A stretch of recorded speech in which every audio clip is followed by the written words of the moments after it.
जल्दी से कमेंट इसी पर चाहूंगा। देखिए, कांग्रेस के नेता ने स्पष्ट कहा है कि हम इस मुद्दे पर सकारात्मक चर्चा चाहते हैं। इसमें कहां अड़चन आ रही है? सर्वदलीय बैठक में क्या तय हुआ जो कि अब सदन की कार्यवाही में आगे नहीं बढ़ पा रहा है? अगर वाकई मानवता के आधार पर मुझे लगता है कि कोई इसे नकार नहीं सकता, सत्ता पक्ष हो विपक्ष हो, एक सकारात्मक और गंभीर चर्चा हो सकती है। अड़चन कहां पर है?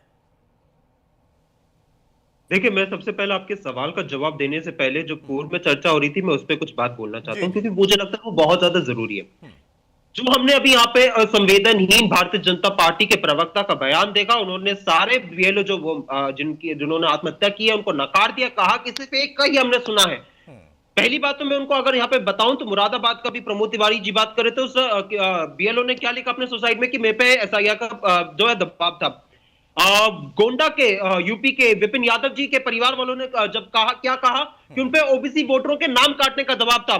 यूपी की एक महिला वोटर थी, वो रोते रोते अपनी पीड़ा बयां कर रही है, उसको छोटा सा बेटा जो अपनी मां के आंसू पोंछ रहा है, ये सच्चाई। और उसके बाद भी भारतीय जनता पार्टी के प्रवक्ता कह रहे हैं कि भैया जो है कोई बीएलओ नहीं मरा है, सिर्फ एक ही मरा है। इतना संवेदनहीन जो इनके पूरी पार्टी है ना, ये पूरी पिछले 11 सालों में हम सब ने देखा है। आज सच्चाई है कि जो है 10 युवा जो है बेरोजगारी के कारण रोज आत्महत्या कर रहा है और इनकी सरकार के मुंह से एक चूं तक नहीं निकलती है।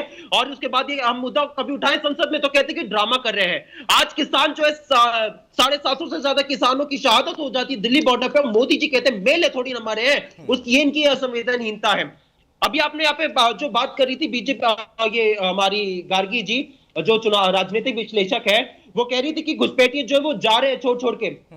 मैं सबसे पहले पूछना चाहता हूं, ये एसआईआर की प्रक्रिया क्या है? जो वोटर लिस्ट में जो ट्रांसपेरेंसी लाने के लिए है, अगर कोई फ्रॉड वोटर है उसको हटाने के लिए है, अगर डुप्लीकेट वोटर्स उसको हटाने के लिए है, जिसका नाम ही नहीं है वोटर लिस्ट में, उसका लेना देना क्या है एसआईआर की प्रक्रिया से? वोटर लिस्ट को शुद्धिकरण के लिए तो एसआईआर क्या है ना, यहाँ पे नागरिकता जांचने के लिए तो है नहीं। तो यहाँ पे जिसका नाम है ही नहीं वोटर लिस्ट में, उसका लेना देना क्या है एसआईआर की प्रक्रिया से? ये मुझे वो बता दे अपनी बारी पे, मैं किसी के बीच में बोला नहीं। अब दूसरी बात यहाँ पे देखो, सबसे ज्यादा जानना यही जरूरी है कि हम लोग ये संसद सदन के मुद्दे पे जो है तमाम उन मुद्दों को उठाना चाहते हैं जो इस देश से सीधा जुड़े हुए हैं। तो चाहे वो बात हो कि आज चाइना जो है वो कहता है कि भैया जो है भारत ने अरुणाचल प्रदेश में जो है अवैध कब्जा किया हुआ है, हमारी सरकार उसको जवाब तक नहीं दे पा रही है। हम चाहते हैं कि संसद में इस पर चर्चा हो। हम चाहते हैं कि हमारी फॉरेन पॉलिसी जो आज मोदी जी के राज में पूरी तरीके से कोलैप्स हो चुकी है, उस पर हम चर्चा चाहते हैं। उसमें जो है भारतीय जनता पार्टी सदन में चर्चा क्यों नहीं करवा पा रही है? आप देखिए कि आईएमएफ जो है वो भारत को लेके कहते हैं कि हमारी जो है सी ग्रेड की वो हमें कर देता है, कि हमारे जो जीडीपी के आंकड़े हैं वो सारे हमारे जो क्रेडिबल नहीं है, हमारे नेशनल अकाउंट जो है वो क्रेडिबल नहीं है। उस पर उन्होंने कह दिया, उस पर हम लोग चर्चा चाहते हैं। मोदी जी एक समय पर वकालत करते थे कि आधार कार्ड को सारे दस्तावेजों से जोड़ दो। नहीं तो ये वाकई ऑथेंटिक मुद्दों का आप जिक्र कर रहे हैं। आपने जीडीपी का जिक्र किया, आपने फॉरेन पॉलिसी का जिक्र किया, ये आरोप है या वाकई इसका आधार भी कुछ है? क्योंकि बहुत सारी चीजों पर मुझे लगता है कि शायद आप गिर सकते हैं सदन में अगर आप आरोप लगाकर ही जाएंगे कि चर्चा करनी है। उसके पहले हाँ अंश, मुझे आप एक चीज बताइए, अगर हम लोग इकोनॉमिक मुद्दे पे, अगर हम लोग इकोनॉमिक मुद्दे को उठाते हैं, फिर चाहे वो बात आईएमएफ की हो, जीडीपी पे हो, या फिर तमाम चीजों पे, उसमें सरकार के पास कोई जवाब नहीं है। अगर आज मैं बात पहले से मान लिया ना, यही समस्या है। मैं यही कह रहा था अंश भाई, यहाँ पर देखिए अनंत अमित की बात नहीं है, अंश की बात नहीं है, यहाँ पर यश भारती की बात नहीं है, गार्गी की बात नहीं है। समस्या ये है ना कि अगर हमने पहले से तय कर लिया है कि नहीं, ये हमारे जो आरोप हैं जिनको हम लेकर आए हैं वो आरोप बिल्कुल सही है, इसको मानना पड़ेगा, तो वो चर्चा के बिना नहीं तो सरकार इस पर चर्चा करवाना। वो अब उसमें देखिए या तो का मामला कैसे होगा कि कौन सा मुद्दा बहुत अच्छी कही, कौन सा मुद्दा गलत है, अगर उसका सरकार चर्चा ही नहीं करवाएगी, अगर इस देश की संसद को आप मुंह पे नहीं रखेंगे तो मैं कैसे तय करेंगे कि कौन सा मुद्दा सही है, कौन सा गलत है? अंश भाई देखिए, आपने एक लंबे समय तक, मैं बहुत गंभीरता से इस बात को कहूंगा, आप भी जानते हैं टीवी डिबेट में बैठकर चीखना चिल्लाना बड़ा आसान हो जाता है कि आपने चीख लिया, चिल्ला लिया, 1 घंटा पूरा हो गया, चले गए। नहीं, सरकार में रहते हुए जिम्मेदारी होती है भाई, और आंकड़ों की बात होती है, आंकड़ों को बाहर आप कह देते हैं, जो सदन के पटल पर रखा जाता है, जो रिकॉर्ड में जाता है, वो चाहे आप रखें या वो रखें, वो बड़ा ऑथेंटिक होता है, वो आप कभी भी ले सकते हैं, कभी भी उसकी जानकारी मिल सकती है।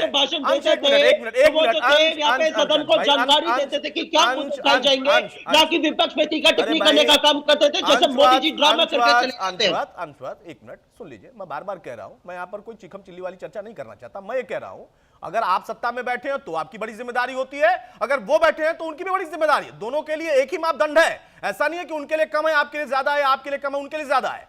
ये गंभीरता का मुद्दा है और इस पर आप हो, विपक्ष में लंबा अनुभव रहा है बीजेपी का, उनके साथ भी तमाम घटक दलों ने विपक्ष में भूमिका निभाई है, सबने अपनी जिम्मेदारी निभाया और मैं तो कहता हूं कि पूर्व में जाना चाहिए, देखना चाहिए, सीखना चाहिए हमारे उन तमाम नेताओं से जो कि विपक्ष में भी रहते थे। उनके विचार अलग होते थे, उनके सुर अलग होते थे, लेकिन जब चर्चा होती थी कोई बीच में हंगामा करता था, यही सदन गवा रहा है, यही लोकतंत्र का मंदिर गवा रहा है कि दोनों लोगों ने मिलकर खड़े होकर कहा कि नहीं, ये नेता बोल रहे हैं, इनको सुनना पड़ेगा।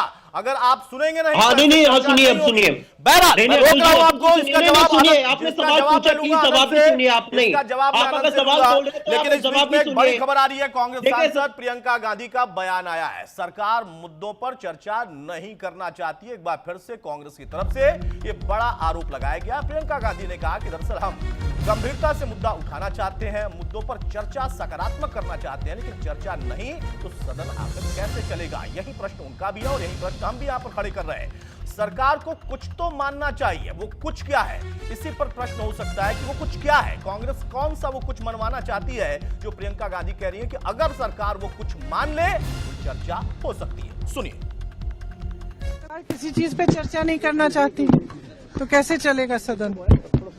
उनको कुछ तो मानना चाहिए ना, एसआईआर पे नहीं तो इलेक्शन रिफॉर्म पे, किसी रिलेटेड इशू पे भी तो कर सकते हैं डिस्कशन। तो जब तक वो डिस्कस नहीं करेंगे तो कैसे चल सकता है सदन? अनंत अमित जवाब देंगे भाई, प्रियंका गांधी का भी आप जवाब दीजिए। कह रहे हैं कि सरकार को कुछ तो मानना चाहिए, ये सवाल है कि वो कुछ क्या है, क्या कांग्रेस मनवाना चाहती है। दूसरा, आपने सुना वत्स साहब को, उनका ये कहना है कि भाई हम ऑथेंटिक जो मुद्दे लेकर आए हैं, उन मुद्दों को अगर हम यहां पर चर्चा में शामिल कर रहे हैं तो आप चर्चा तो कराइए, शुरुआत होगी, पता चल जाएगा, एक्सपोज हो जाएगा विपक्ष कि हाँ वो ड्रामा कर रहे हैं, उनके पास आंकड़े नहीं है, उनके पास मुद्दे नहीं है, वो चर्चा चाहते नहीं है। आप असल में पहले से तय करके बैठे हैं। अब ये आरोप दो तरफा है, आप भी लगा रहे हैं, वो भी लगा रहे हैं। अब इसमें ड्रामा कौन कर रहा है, डिलीवरी कौन नहीं करवाना चाहता है, ये प्रश्न ही रह गया। देखिए अतुल जी, अभी श्रीमती प्रियंका गांधी जी कह रहे थे किसी मुद्दे पे तो चर्चा करें। अरे साहब, हम तो सारे मुद्दे पे चर्चा करने के लिए तैयार हैं। हम एसआईआर से लेकर तमाम मुद्दों पे, तमाम जो हम बिल लेकर आ रहे हैं उन बिल पे भी हम चर्चा करना चाहते हैं। आइए, आप उस पे चर्चा में शामिल तो होइए, लेकिन आपकी नियति चर्चा पे शामिल होने की नहीं है। अभी वत्स जी जैसे कह रहे थे, वत्स जी लगातार बोलते चले गए, जैसे कि ये पढ़ते हुए जा रहे और कह रहे बीच में मत बोलिए। अरे साहब, बीच में तो कोई बोल ही नहीं रहा था, लेकिन आप तो रिकॉर्डेड बात कर रहे हैं ना, अब मुद्दों पे बात नहीं कर रहे थे। जिस तरीके से बोलते चलेगा, आपको यह भी पता नहीं चला कि बीच में कोई बोल भी रहा है, नहीं बोल रहा है, आप कहते चलेंगे जी बीच में मत बोलिए। अरे मैं तो डर गया भाई, बीच में तो कोई बोल भी नहीं रहा था। पहली बात देखिए, हम अतुल जी की आवाज आ रही थी, अतुल जी वापस सवाल पूछ रहे थे, तो मैंने अतुल जी भी नहीं बोल रहे थे, बस जी कोई नहीं बोल रहा था, क्योंकि आप रिकॉर्डेड है ना, आपके युवराज की तरह आप भी बोलने लग गए हैं। तो मैं मोदी जी नहीं हूँ कि यहाँ पे टेलीप्रॉम्प्टर होंगे दोनों तरफ और उसके बाद मोदी जी नहीं हूँ ना कि दोनों तरफ टेलीप्रॉम्प्टर होंगे, उसके बाद मोदी जी होना इतना आसान नहीं है। मोदी जी होने के लिए बहुत सारा जन्म लेना पड़ेगा आपको। बंदा भी नहीं है मोदी जी, भैया बंदा भी नहीं है, कोई ड्रामे नहीं कर सकता, इतना आसान नहीं है, उतना कर्मयोगी बनना। मैं जो है राहुल गांधी के गांधीवादी विचारधारा के साथ रह सकता हूँ, मैं गांधीवादी विचारधारा के साथ रह सकता हूँ, मैं संवेदनहीन नहीं बन सकता मोदी जी की तरह। जैसे किसानों पर उन्होंने कहा ना कि मेले नहीं मरे, तो मैं मोदी जी की तरह संवेदनहीन नहीं बन सकता। I am so sorry. आप बन नहीं सकते ना, ऐसे कर्मयोगी वर्ल्ड के सबसे पॉपुलर लीडर बनना इतना आसान नहीं है, ठीक है ना? गार्गी इसमें एक और चीज है। अगर मान लीजिए कोई बहुत लंबा चौड़ा भाषण करता है और टेलीप्रॉम्प्टर के साथ भी करता है तो दिक्कत क्या है, ये होता रहा है, ये होता है। लेकिन बहुत सारे लोग तो ऐसे होते हैं ना कि बड़े कम बोलते हैं लेकिन भूल जाते हैं। गार्गी ये भी अपने आप में, अरे भाई एक मिनट भाई सुन तो लीजिए, ऐसा होता है, ये होता रहता है। अलग अलग लोगों के अपने एक क्षमता होती है, कैपेबिलिटी होती है, कई पार्टियों के अलग अलग लीडरों का रहा है। कुछ होते हैं अच्छे वक्ता होते हैं, लंबे समय तक बोल लेते हैं, बड़े मुद्दों पर बोल लेते हैं, कुछ होते हैं आंकड़ों के साथ बोल लेते हैं, कुछ होते हैं कि बड़ा कम बोलते हैं फिर भी उलझ जाते हैं, नहीं बोल पाते हैं। अब ये समस्या है उनकी, वो अलग विषय है। मैं फिर से चर्चा पे आता हूं। अनंत अपनी बात जल्दी से पूरी करिए। मोदी जी जैसे बिना ट्रायल प्रॉब्लम के नहीं बोल पाते एक शब्द भी। हाँ अनंत अपनी बात कंप्लीट करिए। तो अतुल जी, मैं ये कह रहा था कि हमारी पार्टी ने कहा, संसदीय कार्य मंत्री किरण रिजिजू साहब ने कहा कि साहब हम सारे मुद्दों पे बात करने के लिए तैयार हैं। हम पहले भी कहते रहे, आप बिल पे चर्चा करिए, आप मुद्दों पे चर्चा करिए, एसआईआर पे भी जवाब देने के लिए हमारी सरकार तैयार है। लेकिन एसआईआर पे तो जो ये प्रश्न उठा रहे वो इलेक्शन कमीशन ऑफ इंडिया का प्रश्न है। इलेक्शन कमीशन ऑफ इंडिया एक संवैधानिक पद पे बैठा हुआ व्यक्ति है, ये प्रश्न का जवाब जिस तरीके से चाहते हैं वो तो जवाब भारतीय जनता पार्टी नहीं दे सकती है। वो तो ईसीआई से आपको जब ईसीआई जब इनको हल्फनामा की बात करती है तो ये हल्फनामा नहीं देते हैं। ईसीआई जब इनको कहती है, लोग कहते हैं कि आप सुप्रीम कोर्ट जाइए, तो ये कहते नहीं, हमारा काम है लोकतंत्र को बचाना, हमारा काम नहीं है, हमारा काम है केवल मीडिया के सामने आकर अपनी बातें रखना। और बाद में कहते हैं ये गोदी मीडिया है। तो ये स्पष्ट करना होगा कि आप देश की जनता को क्या बताना। अब यही तो चीज थी, इसीलिए मैंने देखिए चर्चा की शुरुआत में ही कहा कि ये सारी चीजें हम सदन के बाहर अलग अलग पटल पर, वो राजनीतिक मंच हो, प्रेस कॉन्फ्रेंस हो, उसके अलावा कोई बात हो, ये सब हम सुनते रहते हैं, इसमें कोई नई चीज नहीं है। बीजेपी कहती रहती है, कांग्रेस कहती रहती है, सपा कहती रहती है, टीएमसी कहती रहती है, बहुत सारे सोशल मीडिया पर अलग अलग लोग हैं जो कि पार्टी भी नहीं है, नेता भी नहीं है, वो भी कहते रहते हैं। ये लोकतंत्र की खूबसूरती है, लोगों को कहने का अधिकार है व्यक्ति की आजादी में, लेकिन क्या कह रहे हैं, क्यों कह रहे हैं, उसका क्या परिणाम होना चाहिए और वो सकारात्मक कितना होगा, कितना गंभीर होगा, इसके बीच में थोड़ा सा अंतर आ जाता है। जब आप सदन की बात करते हैं ना, तो वहां पर हंसी मजाक के बीच में भी बात गंभीर होती है। कई बार हमने इतिहास में देखा